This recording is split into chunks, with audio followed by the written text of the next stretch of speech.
पहलगाम आतंकी हमला हुआ, उसके बाद ऑपरेशन सिंदूर हुआ, दावा किया गया भाई बदला ले लिया गया पहलगाम का, और उसके बाद कई दिन युद्ध के हालात भी रहे दोनों देशों के बीच में।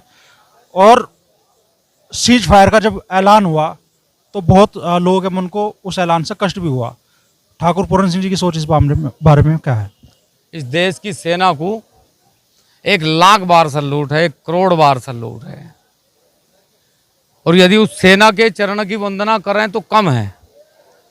सेना के जज्बे को और सेना के ने जो बदला लिया उसे बार बार सलाम है। लेकिन सरकार पूर्ण रूप से फैल है, ये बहाने से नहीं चला करता। अगर 26 आदमियों की मौत का बदला 21 आदमियों को और मारने से लिया जाता हो तो फिर इसे बदला नहीं कह सकते। और बदले में भी वो अमेरिका का राष्ट्रपति ट्रंप आके यहाँ घंटी बजावे और हम उसकी घंटी पे रात को 3 बजे खड़े हो जाएं, गलत है। देश चाहता था 140 करोड़ लोग, मैं किसी का नाम नहीं लूंगा, अब 140 करोड़ लोगों की इच्छा थी कि आज पीओके और बलूचिस्तान आजाद हो। हर देश के नागरिक की इच्छा थी, लेकिन सरकार ने अच्छा नहीं करा। भावनाओं को ठेस पहुंची। सेना को बार बार नमन है। और मैं एक बात और बता दूं, फिर कभी युद्ध का आगाज होगा, सेना फिर इसी जज्बे के साथ लड़ेगी। चंडीगढ़ में 1000 लड़के बुलाए सरकार ने सहयोग के रूप में काम करने को, युद्ध के बीच में कि 1000 लड़कों की आवश्यकता है जो मिलिट्री का सहयोग करें, ट्रेनिंग लेके 40,000 लड़के लड़कियां पहुंच गए। बोला हम जाएंगे सहयोग के लिए, हम जाएंगे। इस देश का बुजुर्ग भी ये कह रहा था कि हमें ले चलो बॉर्डर पे। यार, एक भिखमंगे देश के सामने आप एक ट्रंप की घंटी बजेगी और आप 3 बजे खड़े होकर कहोगे जय हिंद सर, अपमान है देश का। आज बलूचिस्तान को भी आजाद करना था, आज पीओके को भी आजाद करना था, नहीं करा तो दुख है। मध्य प्रदेश के एक मंत्री बयान दे रहे हैं कर्नल सोफिया कुरैशी को लेकर।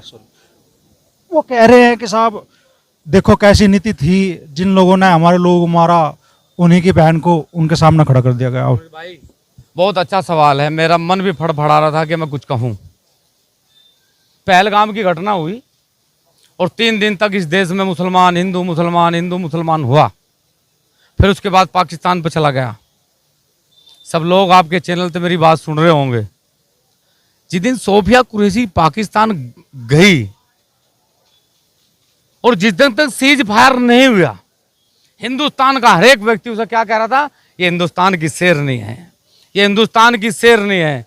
जब ओवैसी खड़ा होकर पाकिस्तान मुर्दाबाद के नारे लगा रहा था तो इस देश का एक व्यक्ति भी ओवैसी के बारे में गलत नहीं लिख रहा था। मैं ये बात दावे से कह सकूं कि राजनीतिक लोग यहाँ जातिवाद की, धर्मवाद की लड़ाई बजा सकें, वो करवा सकें, लेकिन हिंदुस्तान में ये साबित करके दिखाया कि इन 8 दिन के अंदर हिंदुस्तान के एक व्यक्ति ने भी हिंदू मुस्लिम नहीं करी, हिंदुस्तान और पाकिस्तान करा, इसके सिवा दूसरा नारा नहीं दिया। और सरकारें सिर्फ वोट लेने के लिए, मतलब वोट लेने के लिए बस हिंदू मुस्लिम करवाओगे। अब युद्ध समाप्त हुआ तो आईटी सेल फिर होगी शुरू, अब फिर पश्चिम बंगाल, फिर आसाम, फिर उड़ीसा। कोई हिंदू मुस्लिम नहीं देश में, भाईचारा है, भाईचारा था और भाईचारा रहेगा। और इस भाईचारे से जिनका जलन होती हो वो रात को बाम लगा के सो रहे भाई। हाँ, वो रात को बाम लगा के सोवे, क्योंकि सिर में दर्द उनके हैं, हमारे नहीं है। हम भाईचारे से थे, भाईचारे से हैं, भाईचारे से रहेंगे। और जब कभी भी किसी देश के साथ भारत का युद्ध होगा 140 करोड़ लोग ऐसी तन के खड़े रहेंगे। क्या कहना चाहेंगे भारत की उस बेटी के लिए, कर्नल सोफिया कुरैशी के लिए और व्योमिका सिंह के लिए? मैं कहा कि नमन, मैं अपने जीवन की, अपने शरीर के रक्त की एक एक बूंद, मेरे तो एक ने कहा कि भारतीय किसान यूनियन है राजनीतिक ने 51 लाख रुपए देने की घोषणा करी, अनाज देने की घोषणा करी और कहा कि हम उन्हें रक्त देंगे। मैंने कहा मैं फाउंडेशन में नहीं बांध सकता, क्योंकि मेरे पास जो है ना वो उसी सेना का है। मेरे पास तो 1 इंच जमीन मेरी नहीं है और मेरे रक्त में 1 बूंद खून की भी मेरी नहीं है। ये उन्हीं सैनिकों की है जो सियाचिन की पहाड़ी पर रात को भी खड़ा होकर मेरी मदद करे, मेरी रक्षा करे। मैं उसे किसी बंधन में नहीं बांध सकता। अगर इस देश को ठाकुर पूरन सिंह के रक्त की भी जरूरत पड़ेगी तो रक्त भी दिया जाएगा, और वक्त की जरूरत पड़ेगी तो वक्त भी दिया जाएगा।